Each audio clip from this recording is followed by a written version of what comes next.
What are you doing? Nothing. Nothing? Why not? I'm trying to get on this Lifestyle Radio website. Sounds like a cool website. Yeah, it's alright. Oh, I might have it. You might have it. You're listening to Lifestyle Radio. The opinions expressed during this show are those of the individual participants and do not necessarily reflect the opinions of their associated organizations or Lifestyle Radio.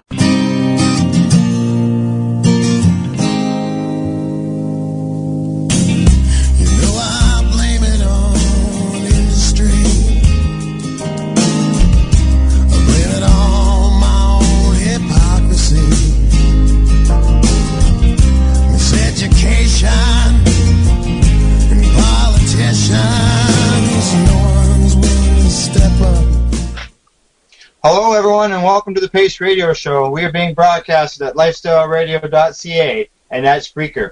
I'm your host, Al Graham. Tonight on the Pace Radio Show, we've got my joint host, Northern Ontario Kim Cooper, and she's brought us a guest who happens to own the oldest vapor lounge in Toronto, and she loves to travel. I'm sure we're going to hear about both of those. But before we meet Kim's guest, Kim and I are going to have a little chat. Kim, are you there? I'm here, Al. How you doing tonight? Good. Doing all right. It's just one day at a time. That's it. That's all we can do. That's right. Okay, before we get going, I have to make an announcement to our listeners just so they are aware. As everybody knows, we are always live here at Lifestyle Radio. But tonight we are doing a recorded show. It's the first one we've had since here. And the only reason that we're doing a live recorded show is because today, which is a special day, it's April 20th, it's 420. Kim, you're busy today. You're involved with your 420 rally up in North Bay, correct? Yep, that's right. I'm actually at the New Liskeard location.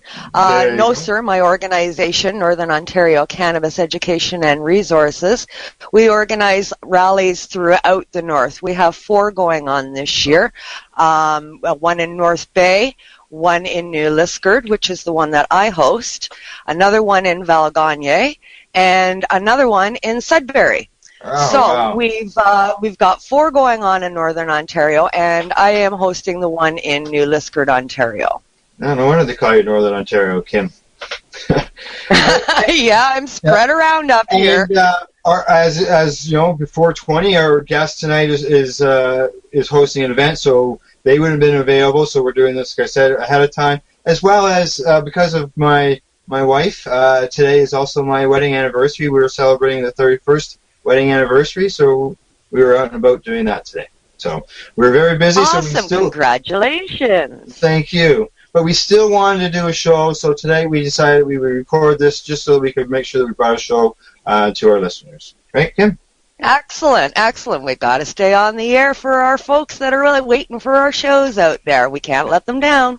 That's right. Now, just on a quick news item, I seen recently that we know that the Conservatives here in Canada are involved in a leadership race. Two people so far, Kelly Leach and Maxime Bernier, have committed to trying out as the leader of the Conservative Party. And it just happens that I found a news article on what their views are on cannabis. Did you happen to see that, Kim? I did. That's quite the article. Maxime Bernier, I like his points of view.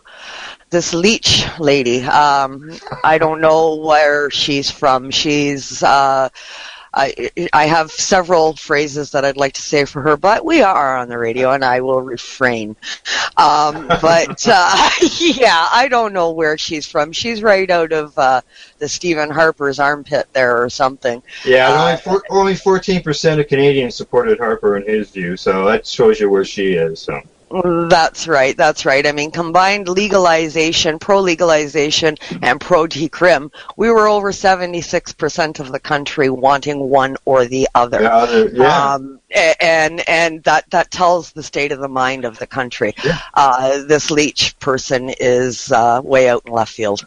Yeah, exactly. And, the Conservative voters themselves were over 75% of supportive of no penalty for cannabis. So, and like I say, Maxime Bernier, he's interested. He wants to see what the Liberal government's coming out with. and right now he's sort of, looking towards supporting it in some form. Yeah. He seems to be more in tune with what the people want. Right. And that's what the politicians are supposed to be doing, representing the people. Right? Absolutely.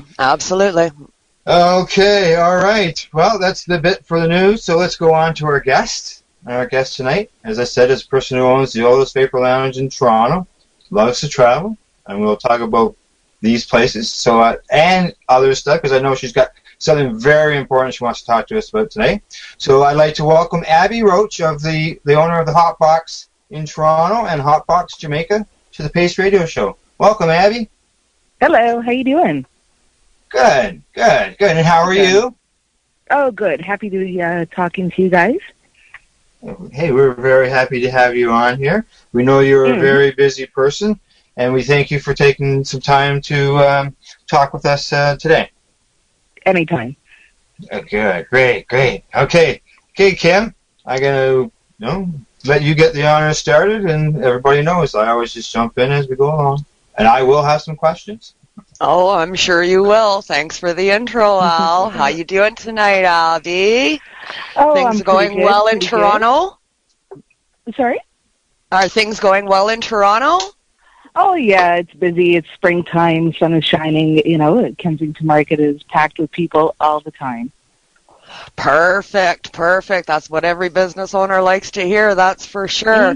So the Hotbox Cafe, Roach-O-Rama.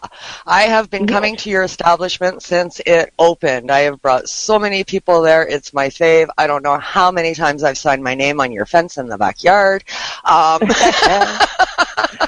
I just totally love your spot. It is just fabulous. How long now? You've been in business 15 years, is it? The store's been open for 16 years, actually. In June, it'll be 16 years. And then the lounge part has been open since 2003, so that's 13 years. Awesome, so 13 years for the Cannabis It's just lounge. a great place. It's a great place. Thank you. How did you get started with all of this? I was just a wee pup of 20, and I'd finished kind of a self-employment, youth employment, government-run course, and I was eligible for a small loan of about $11,000, and I was like, well, what do I love to do? I love to smoke pot, so I opened up my head shop. I've known Robin from the Friendly Strangers since I was about 13 years old. I used to sell jewelry beside him on Queen Street, so he was really an inspiration to me when I opened up the head shop. I loved what he was doing, and I kind of took it and did my own thing with it. Perfect. Talking about your jewelry that you mentioned there, that was actually the very first time we met, which was prior to you opening up the Hotbox, and I didn't realize it at the time until much later on when I met you at the Hotbox who exactly you were. My young daughter of 7 years old purchased a bracelet off of you at the Santana concert at Canada's Wonderland up on the hill. That was back so funny. in 1998. I've literally been serving potheads my entire life, yeah. Yeah, that was back in 1998, and we wound up enjoying some cannabis on the hill together that day after she purchased the bracelet, and nice. We all sat in the hill and had a great afternoon listening to Santana. It was a fabulous day, and that was my first encounter with you. So just a little side note there. Kind of interesting trivia. Yeah, so the Roach-O-Rama, and you have come so far with this. Now you are involved with the Cannabis Friendly Business Association, and I am very encouraged by what you're doing and very excited by the prospects of this, especially with the new Bill 45 coming into effect in Ontario that we're all trying to fight. Can you tell me something a little bit public about the Cannabis Friendly Business Association, what you guys are doing and what are you all about? Yeah, for sure. Well, we started in 2012 when the City of Toronto was doing their inquiry because they wanted to shut down all the cannabis lounges back then. And myself, a few other lounge owners, and a couple of lobbyists kind of got together and lobbied the city. Myself and Paul Lewin, he's a lawyer, he's with Normal, ended up going to City Hall pretty much every day and just talking to city councillors. And in the end, we came out with a review from the city that pretty much said that our places are a necessity for medical patients and we should be licensed as businesses. And then 4 years later, lo and behold, nothing has happened. Shocking. And I'm flipping through my social media, and I see an article that is saying from the Toronto Star, saying that the Liberals here are doing a complete 180 on their decision to let people consume medical cannabis, and they're going to clump it in with the Smoke-Free Ontario Act and make medical cannabis exactly the same as tobacco, which has so many implications for the industry, it's not even funny. And when I read that, I was like, you know what? I've got this page with like 8,000 people that's been sitting there. I've got connections. I've got my lobbying papers.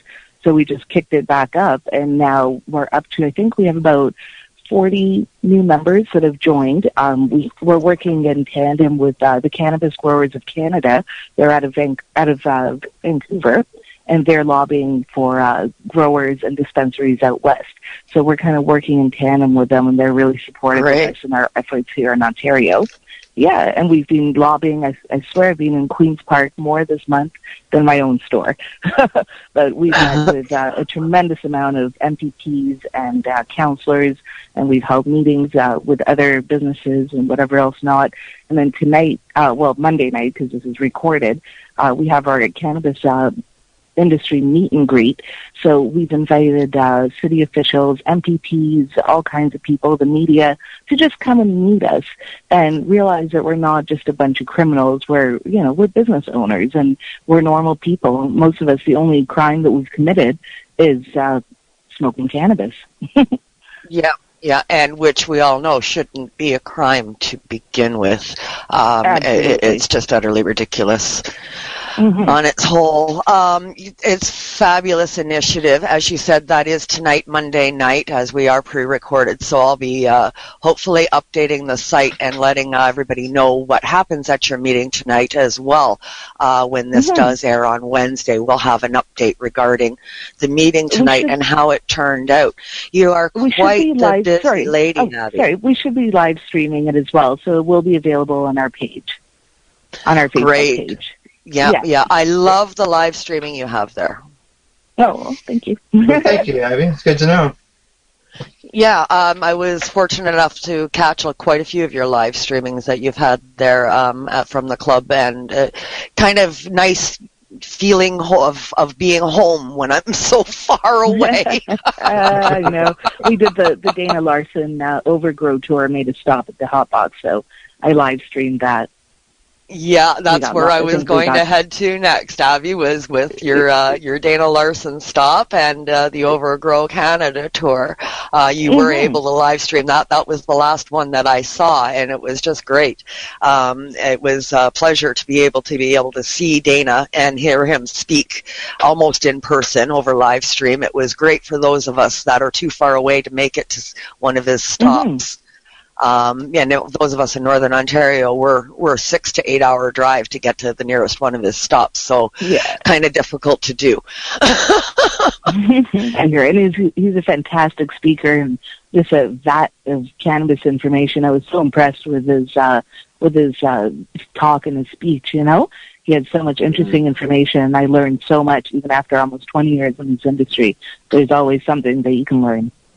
That's it. He's just a wealth of information. He certainly is. I completely agree with you, Abby, on the, even after 20 years, you can still learn something, because every weekend we're doing public education at a market here where I live in town. And people walk by and they'll say, oh, it's okay, I already know what I need to know, or I already know everything. And I'll look at them and say, I've been doing this for over 10 years and I'm still learning. So, exactly. That's it. That's it. There's always something to learn. Always something. Yeah. Yeah. Okay, Kim. For sure. Well, we're pretty close to break, so maybe we should just go for the break now, and we'll get started again after that. Sounds good. All right. Okay. Well, tonight's bumper music is by the Killing Time Band. And you'll be hearing a song that I'm sure everybody will say is appropriate for this time of year. It's always 420. Then Kim and I will continue our talk with Abi Roach of the Hotbox Toronto and the Cannabis Friendly Business Association. This is the Pace Radio Show at lifestyleradio.ca.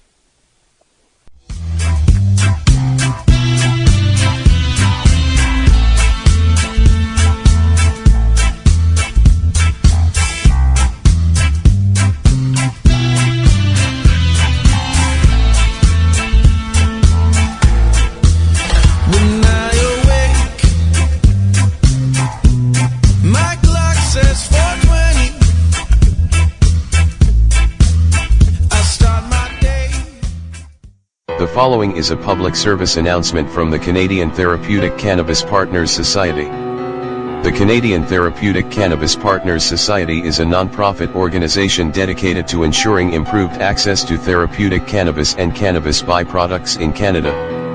With a federal government that has committed to legalizing cannabis, we feel it is our duty to ensure that the medicinal use of cannabis doesn't get lost in the process and that there are clear distinctions made between the medicinal and recreational use of cannabis.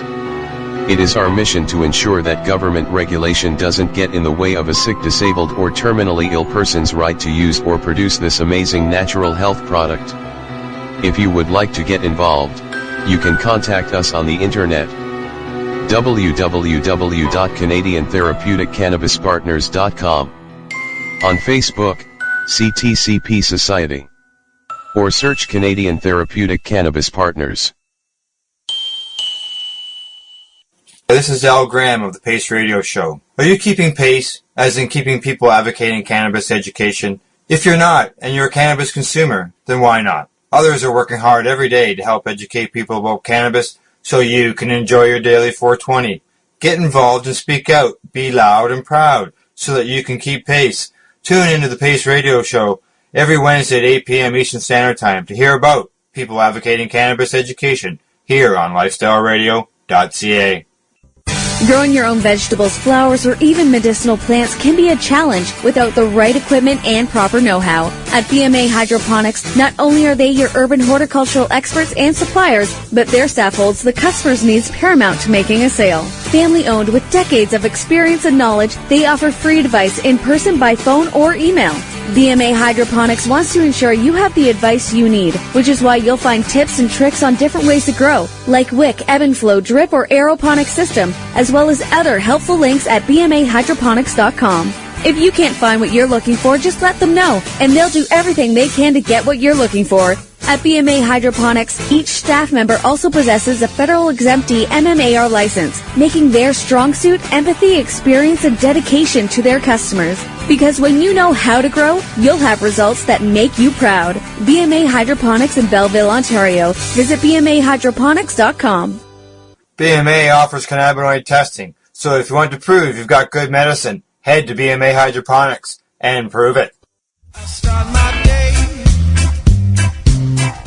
with some good and plenty.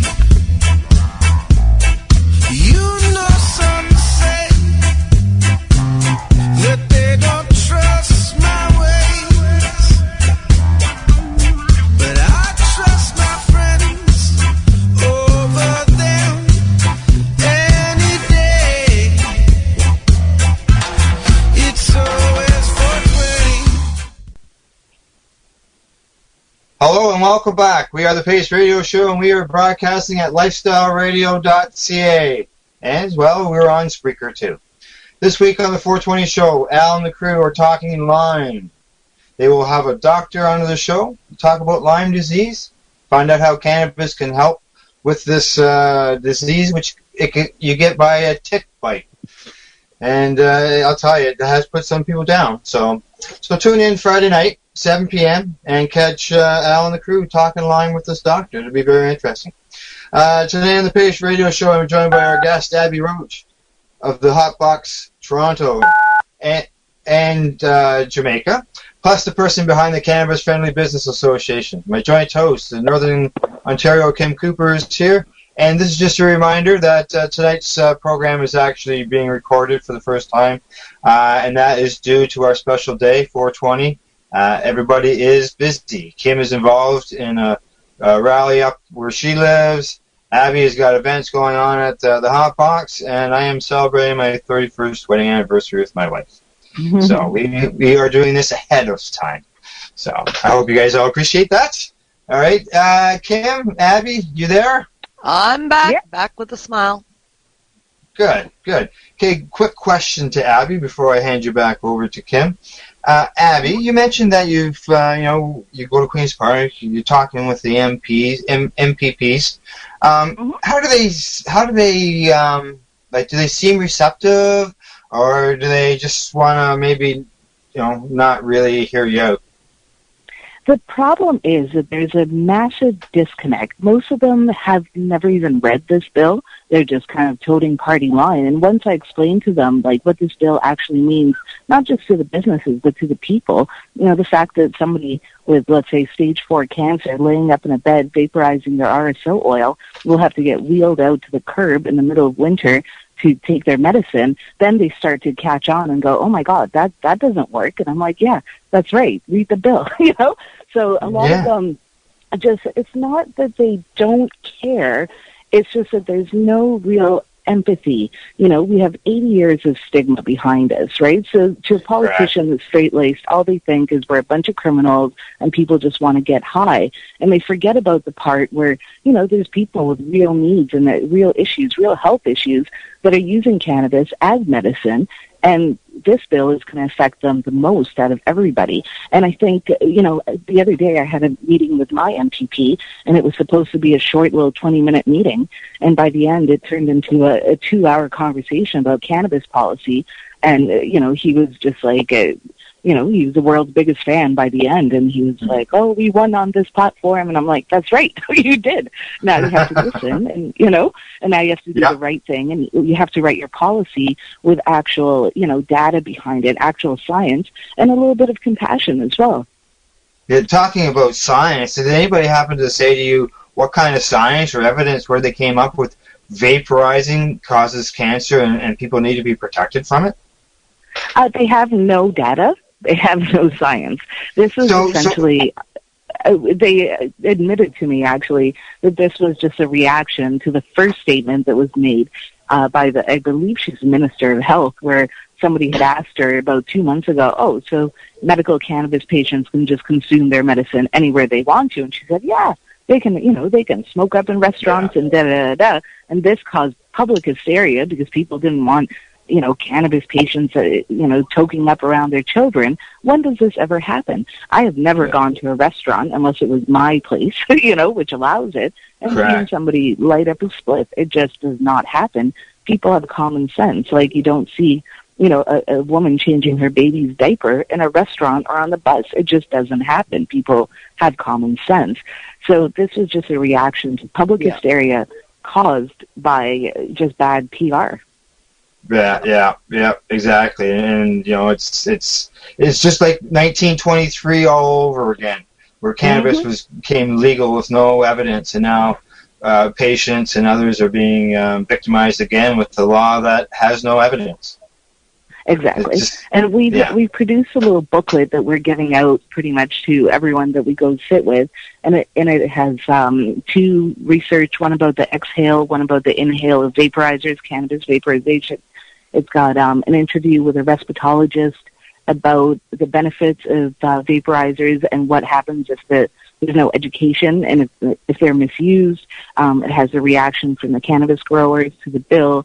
It has a poll that we conducted throughout Ontario, and the poll says that 56% of the people that we polled are strongly in favor of safe spaces, cannabis lounges, for medical patients. There's a whole bunch of great information in it. It's got a sort of maps of where MMPR patients and MMAR patients live in Ontario and the places that service them. So we've been mapping the Ontario cannabis businesses in Google for the last probably a month, and we've mapped out about 200 businesses that serve the community. Fantastic. Fantastic. So we're coming to them with actual facts and actual data. We're not just coming in there and saying, oh, this is wrong. We're explaining to them why it's wrong. Correct. Okay, Kim. Thanks very much. Thanks, Abby. Thanks, Al. No Yeah, worries. and that is what you touched on there is so very important. Coming in with the facts and the data. Don't just come in, spouting off, things that you disagree with. Being armed with the correct information, have you heard so much more and more respected on about your views from the parties that you're trying to give the information to. Mm-hmm.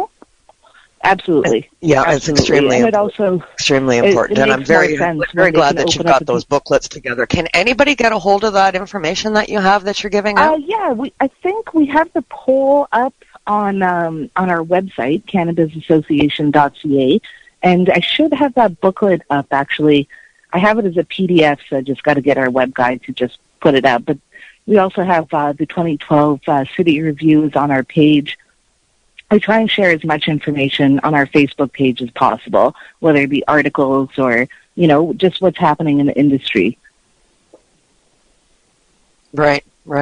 Cool. Mm-hmm. The Cannabis Friendly Business Association. I want to get back to touching more on what you guys are doing. Can you tell us, are there different members of levels of membership? And how do general people get involved? Can individuals become involved? And what exactly are your goals? What are you going to be doing? Mm-hmm. The membership is open to businesses because we're a business association. People are welcome to support and help us out and make donations and whatever else not, but we are a business association. The membership itself is free. We ask for donations just to help with paying the lobbyist and we're putting together a little fund for a lawyer. So in case this does go through, we do have a plan with Alan Young to combat it after. So we have to save up money for that just in case it happens. We're working with the Growers Association, like I said, and we're working on different benefits that businesses can have. So, for example, the Growers Association has an insurance policy, a rate insurance policy that is $500 a year. So if you get rated, it covers up to $150,000 of your lawyer fees. So that's fantastic and a great investment for any cannabis business.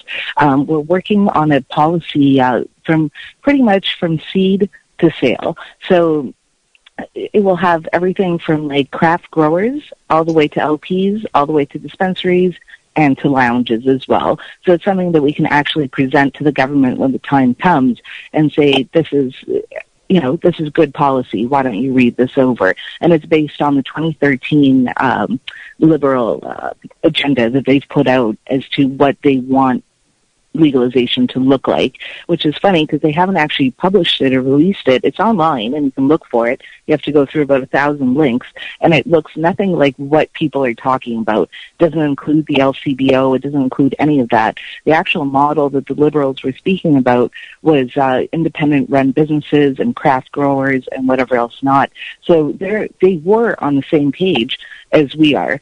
Our main interest is making sure that the industry isn't left out and that independent business is included after legalization. Right. Awesome. That's wow. Alan Young as your lawyer should things go south. That's impressive. Yes. He's wonderful. Yes. And Alan Young is fantastic. I had the honor of meeting him a couple of times through the years. When I was working with Normal for a while, and very fantastic guy.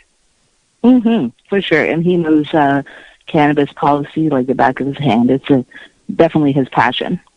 Oh, there's no question there. It's definitely his passion. So, and the insurance plan for businesses. Wow, that's highly impressive as well.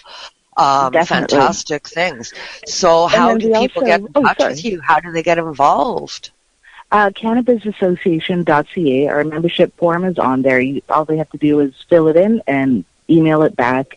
They can send donations. We have a GoFundMe account as well, and our Facebook page is always full of great information. Cannabis Friendly Business Association, and then all our social media is at Cannabis Canada with a Z. Amazing. So you're gathering, a lot of the funds are going for the insurance policies and whatnot. You're also going to be sending you have a paid lobbyist to go on to Parliament Hill? Yeah, well, we have Quito Maggie. He's very, very well connected in the Liberal Party. So he's been working very closely with us, and he's gotten us into doors that there's no way that, a phone call for me would have gotten me into. I had a sit-down meeting with Patrick Brown, the leader of the PC party in Ontario, and he was very supportive. And it's funny that the progressive conservatives in Ontario are really the ones supporting us in Queen's Park. There's an MPP named Randy Hillier. He'll be giving a speech tonight. And, I think the Progressive Conservative Party in Ontario is different than the bigger Conservative Party. They're more libertarian. So they're more about people's rights, and they're more about small business and independent business. So this is something that really speaks to them.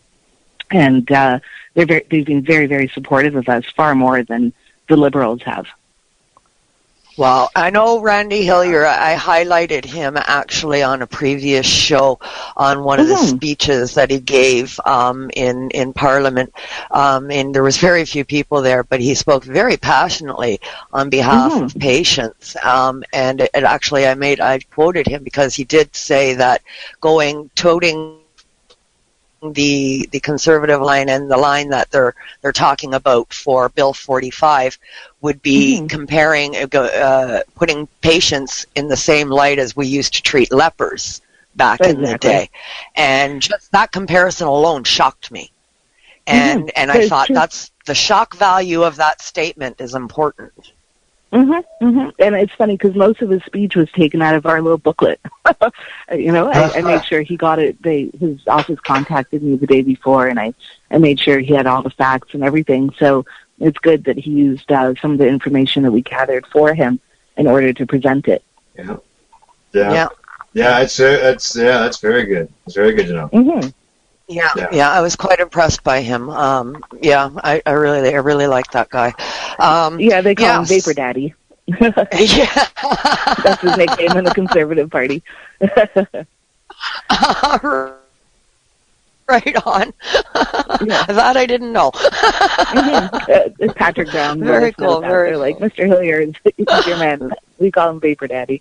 Yeah, he's a wonderful little MPP, and he's been super helpful and just, over the top. Yeah. And, as that survey that we talked about in the news, 75% or plus of conservative voters federally, are supportive in cannabis law reform. So definitely. I could see them provincially jumping on that. Absolutely. And, it's funny because I come from kind of a conservative Jewish family. And, my whole point of doing the Hotbox at the beginning was to normalize cannabis, right? And it takes, what the gay community has done is what we have been doing and what we should continue to do, which is come out of the closet. So I always say, I look at my parents, for example, where 16 years ago were like, oh, no, cannabis is a terrible thing and marijuana is bad and da-da-da. And now, even though they still vote conservative, their values are different. They support the cannabis movement. My mother shares health information with me. They're really involved. And even though they're not consumers, they're members of their family are. And it's funny that, all their friends have come out in the last 16 years and they've realized that, probably 60% of their friends all smoke cannabis. So it's interesting that, once one member of the family comes out, all of a sudden everything changes. And we've gotten to where we are today because of that movement to normalize cannabis and let people know that, hey, we're your sons, we're your mothers, we're your family, right? So you can't hate your family. That's right. And normalization is the key, because it's been discriminated against for so long. It's got to our everyday lives. It's a plant. Exactly. And that's the bottom line. It's a plant. Exactly. And when people are encouraged to sit down and kill off a 2-4 of beer in a commercial and have a great party, and then being told that smoking one little joint after a stressful day at work is a terrible thing, how is that right? It makes no sense. Yeah, absolutely. Oh, yeah. Well, if you can go out to a sporting event, Major League, you can go out and buy some alcohol, buy a beer or whatever. Why not a little bit of cannabis? Have a cannabis lounge at Rogers Center. Yeah. That'd be nice. Yeah, dispensaries everywhere. Why not? Why not? They're everywhere else. Replace the alcohol. Get rid of the alcohol. It's nothing but trouble anyway. Yeah. Yeah, exactly. Somehow I don't see the liquor lobby letting that happen. somehow. Yeah. No, they want to sell our cannabis now. Of course, which is absolutely insane and just the most ridiculous idea I've ever heard in my life. And I explained this to my MPP the other day because he didn't realize that this was even an idea. And I said, listen, you're going to have to build a whole new infrastructure, a whole new department, train all new people, I was like, it's already there. All you have to do is just put a tax on it and collect it. That's all you got to do. The industry is there. We all pay our taxes. We employ people. You're going to save a whole lot of money and make a whole lot of money if you don't put it in the LCBO. The LCBO structure is just insane. It's insane. Yeah. I don't drink, so when I go to the liquor store for a bottle of wine as a gift for someone, I don't know what to buy. Good luck getting help with somebody at the LCBO for a bottle of wine. Can you imagine if you wanted to get a strain of cannabis and you're asking the guy at the liquor store which one is better for helping with my sleep? You know what I mean? It's just not going to happen. They say one reason for going to the LCBO is because the staff is trained on asking for ID and about that along that line. But it's odd that we have probably several 100,000 places across Ontario that serve alcohol that are not the LCBO. So if we can serve alcohol and places selling tobacco as well, LCBO, we should be able to serve cannabis in a lounge. And that's not even the only industry that has required to ask for ID. I mean, you go to a movie theater, then you have to to watch an R-rated movie, you have to be 18. Yep. They have to ask for your ID as well. I mean, there's various places that you have are required to ask for ID. Correct. And the cannabis industry already asks for ID. There is no lounge out there, and there is no cannabis shop or dispensary out there that does not ask for ID. And the fact that they're using that as an excuse, how much training do you really need to look at a piece of ID and read the numbers? That's the most ridiculous excuse I've ever heard. And if you look back over the history of your place and all the other lounges over all this time. Where's those concerns that they're raising? Like obviously they weren't there before. So, okay, we've got to go for a break and pay some bills. Okay, and then we'll come back. So during the break, we're going to hear a little bit more of the Killing Time Band, and they're going to remind us it's always 420.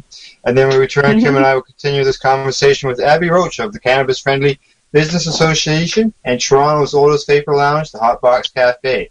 You're listening to the Pace Radio Show here at lifestyleradio.ca. Out of my house to start a brand new day. The sun is shining. I am smiling and singing away. Out on the street,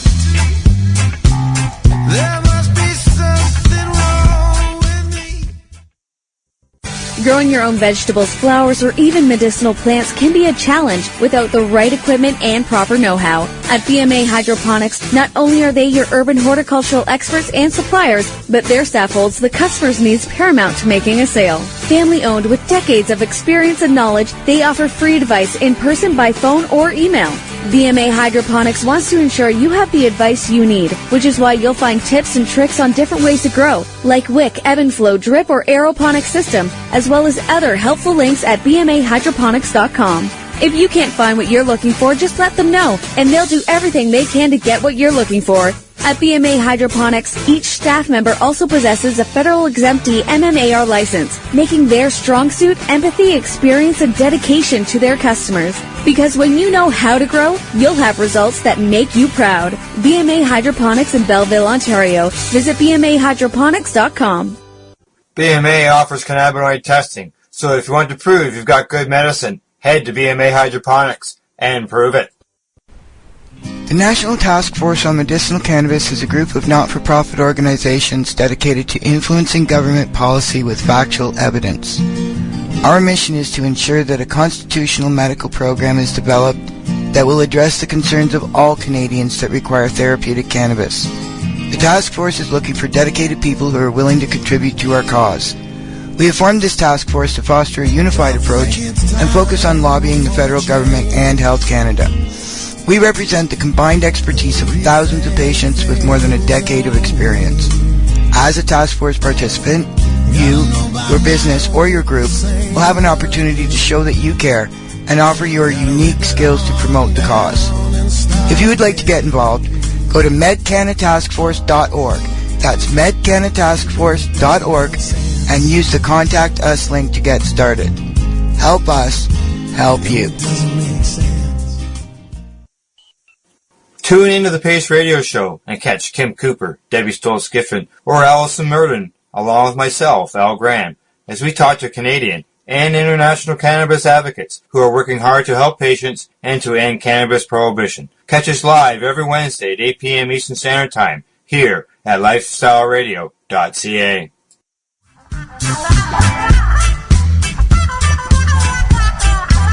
We sing at night, 'cause music is our life. The jam is tight, it is alright. You can only... Welcome back, and thanks for tuning into the Pace Radio Show.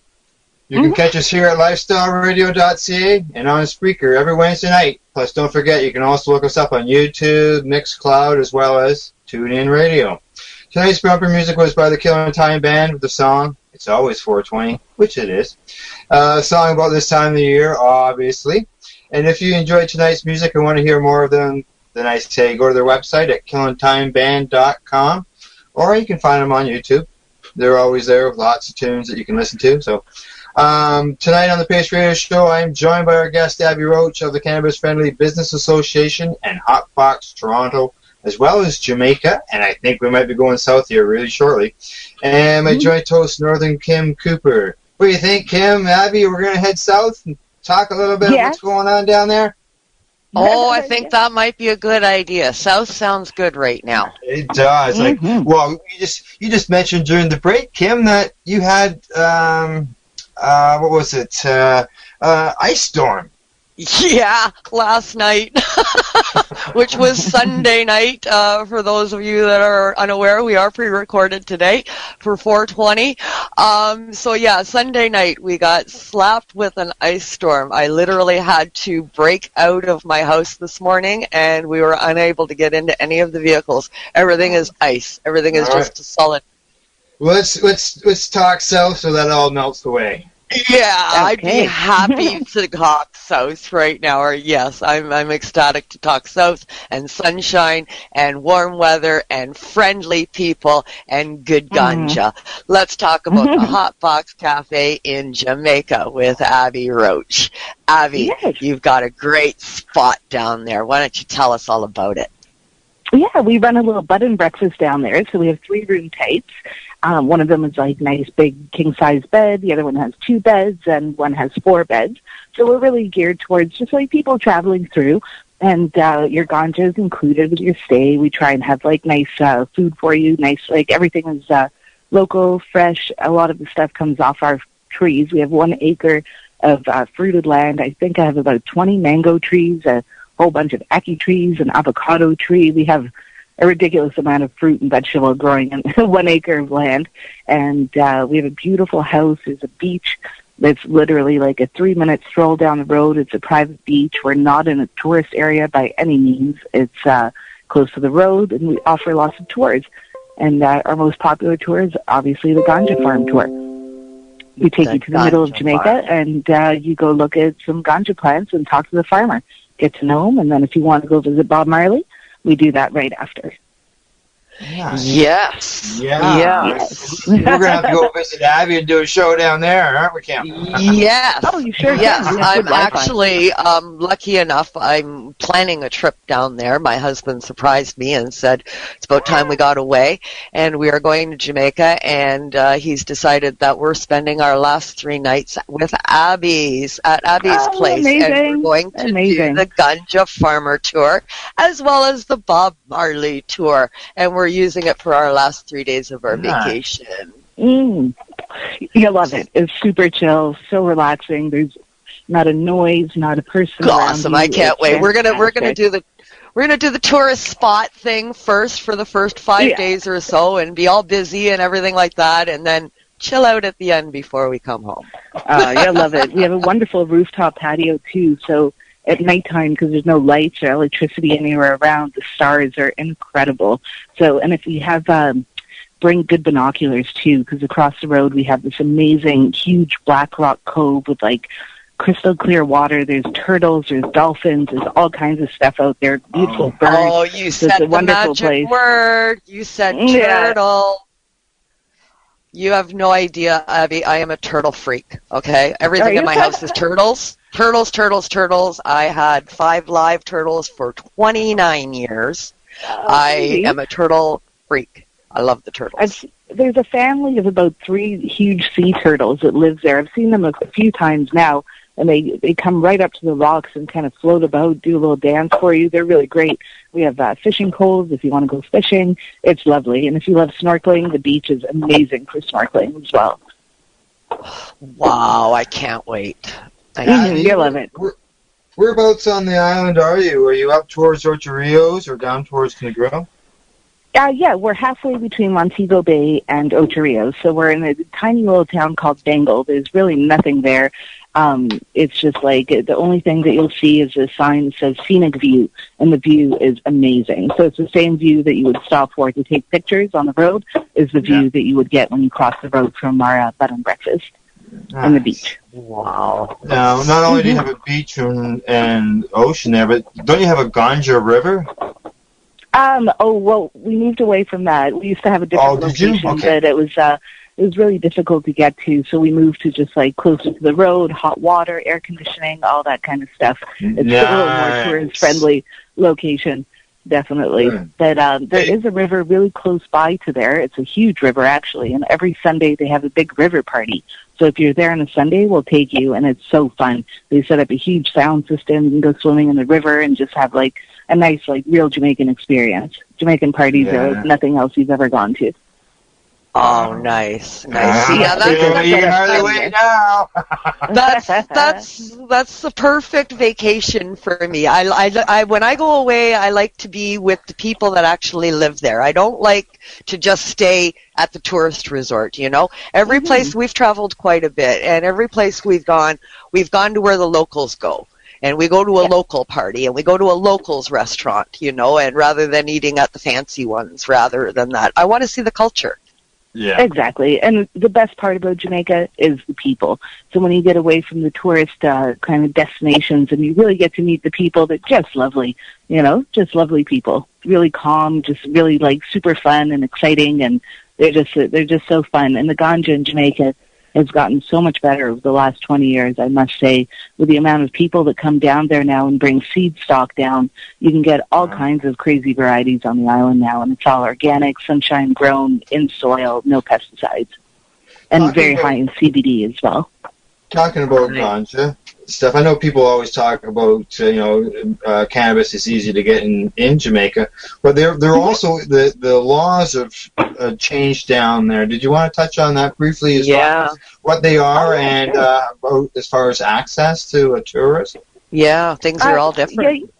Yeah, for sure. They actually just decriminalized ganja in Jamaica. And from what I understand, I haven't applied for any licenses because, I don't know, licensing, you know? But if it's unnecessary, I don't want to go through it. But they have licenses now for growers and licenses for scientific research as well. And then they also have licenses for tea houses, so like the Hotbox, right?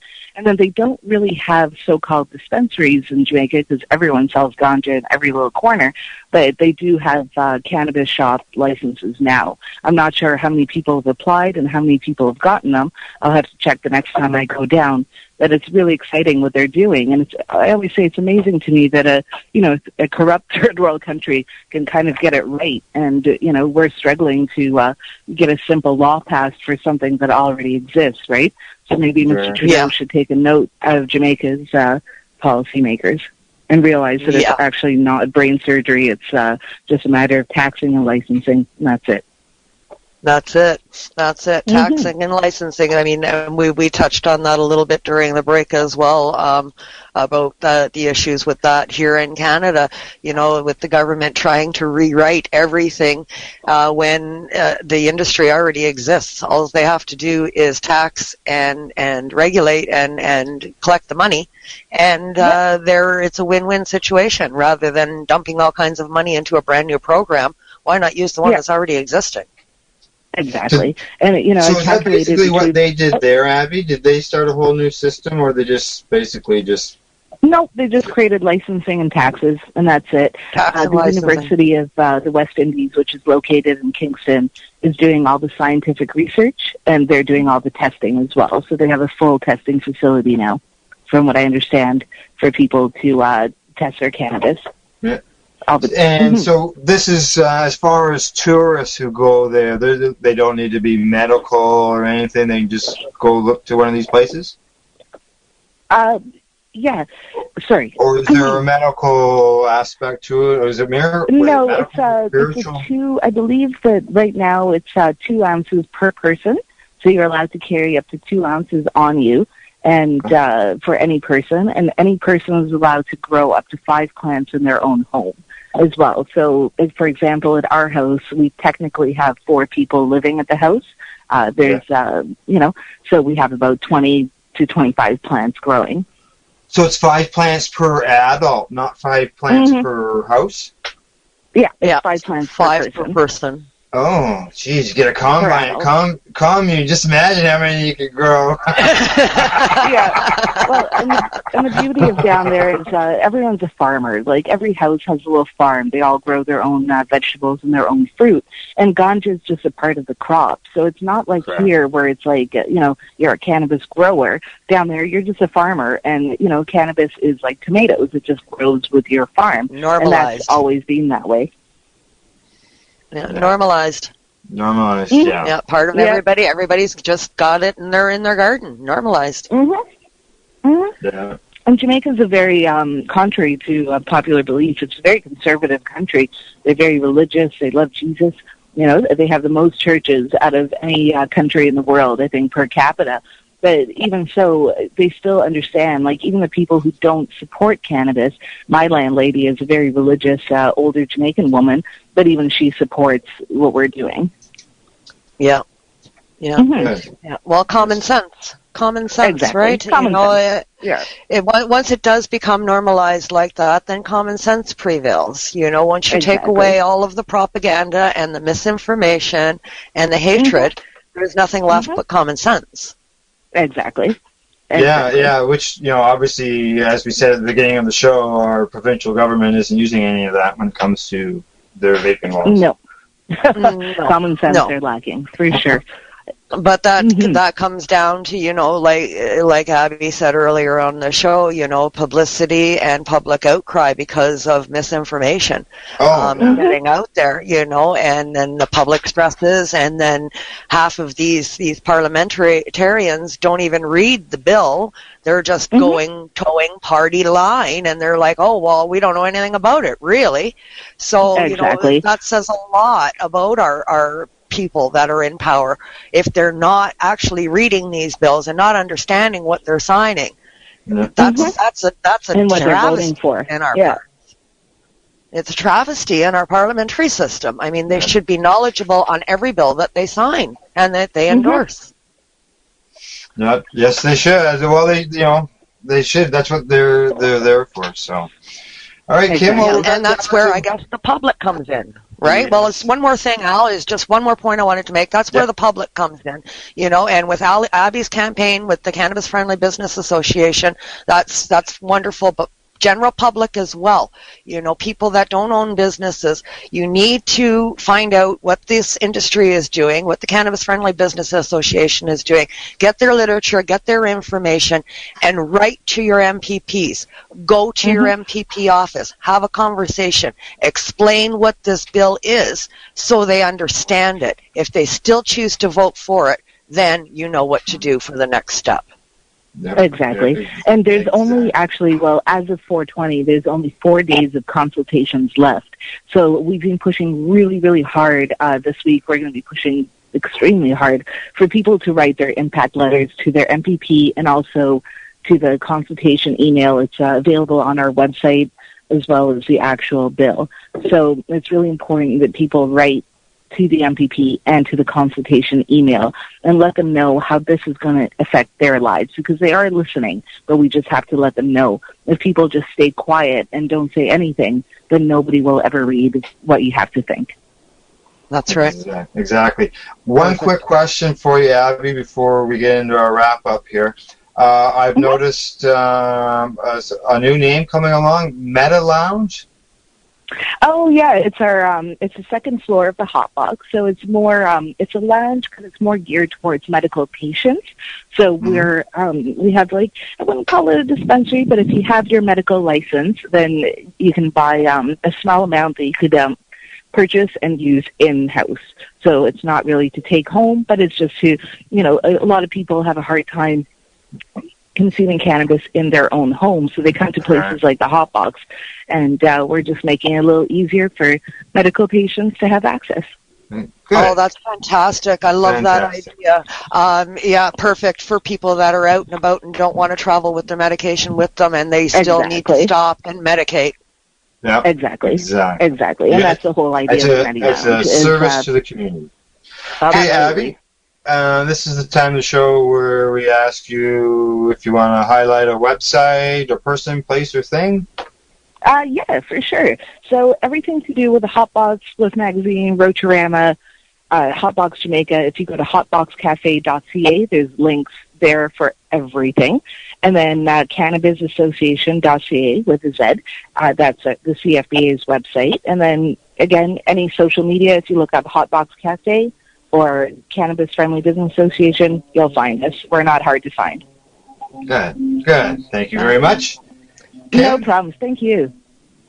Kim? Yep, I've got one for you tonight. I do. I've got somebody tonight. I've got a book that I just purchased. If a Peacock Finds a Pot Leaf, written by Morgan Carmen and illustrated by Geneva Carmen. This book is fantastic. I bought it for my granddaughter so that she can understand what Grandma's doing with medication.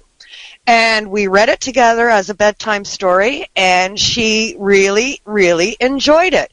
And I think it explained things very well. Great for all kids to understand what you're medicating with, should you be now medicating and children are in the house and they have questions. I suggest you purchase this book. Super. Is there a website on that book, just out of curiosity? I don't have one. I got it off of Amazon. And all I know is the title. It's fabulous. Great pictures in it, too. If a Peacock Finds a Pot Leaf. Really good book. Okay, good. All right, just a reminder, tonight's music was by the Killing Time Band and the song, It's Always 420. And we're going to play some more of that bumper song when we wrap up here. Just a reminder also to let everybody know that I will be back live again next week. This show was recorded, as we mentioned at the beginning, due to this being a very special day. So we're back live next week, and I will be with Debbie Stoltz-Giffen and her guests as we work to highlight those who are working hard to educate people about cannabis and those who are working to bring an end to cannabis prohibition. You can find the Pace Radio Show on Facebook, and you can find us on Twitter at Pace Radio. We can also be found on the web at pace-online.ca, or you can search for us for people advocating cannabis education. That's what we're doing. Thank you to our sponsor, the friendly folks at BMA Hydroponics, who are located in Belleville, Ontario, Al Rappa, lifestyleradio.ca. A huge thank you, a big thank you to our guest, Abi Roach of the Cannabis Friendly Business Association. Make sure you guys look them up and support them. As well, she's with the Hotbox Toronto and Jamaica. And with joint host Northern Ontario, Kim Cooper. Also, always a big thank you to her. Plus, a big thank you to you, the listeners, for tuning into the radio show. We really appreciate the numbers we're getting, and we'll continue to bring you fabulous guests like we did tonight. Thank you, and good night. Good night. Bye. Happy 420. And happy 420. Happy 420.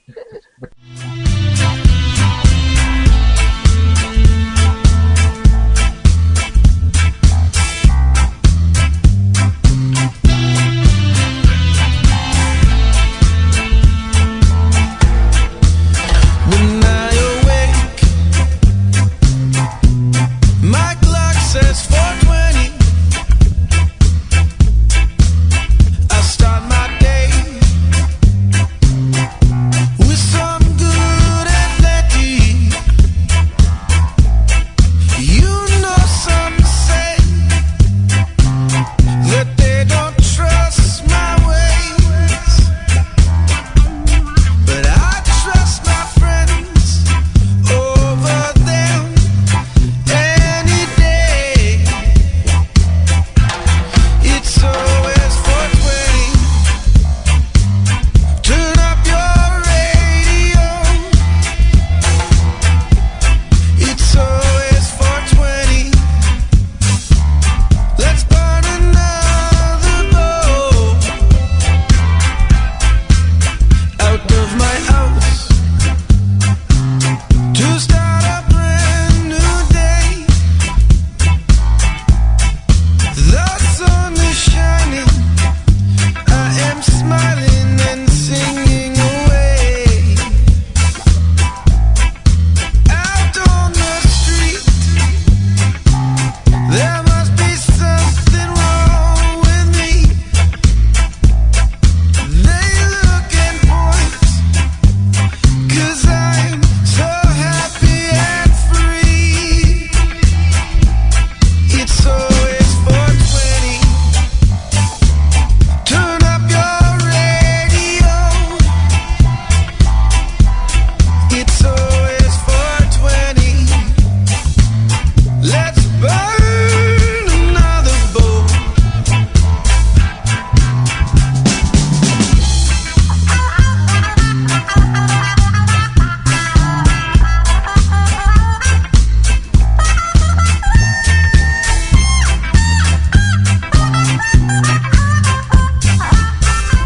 So what are you doing? Nothing. Nothing? Why not? Trying to get on this Lifestyle Radio website. Sounds like a cool website. Yeah, it's alright. Oh, wait, I might have it. You might have it. You're listening to Lifestyle Radio. The opinions expressed during this show are those of the individual participants and do not necessarily reflect the opinions of their associated organizations or Lifestyle Radio.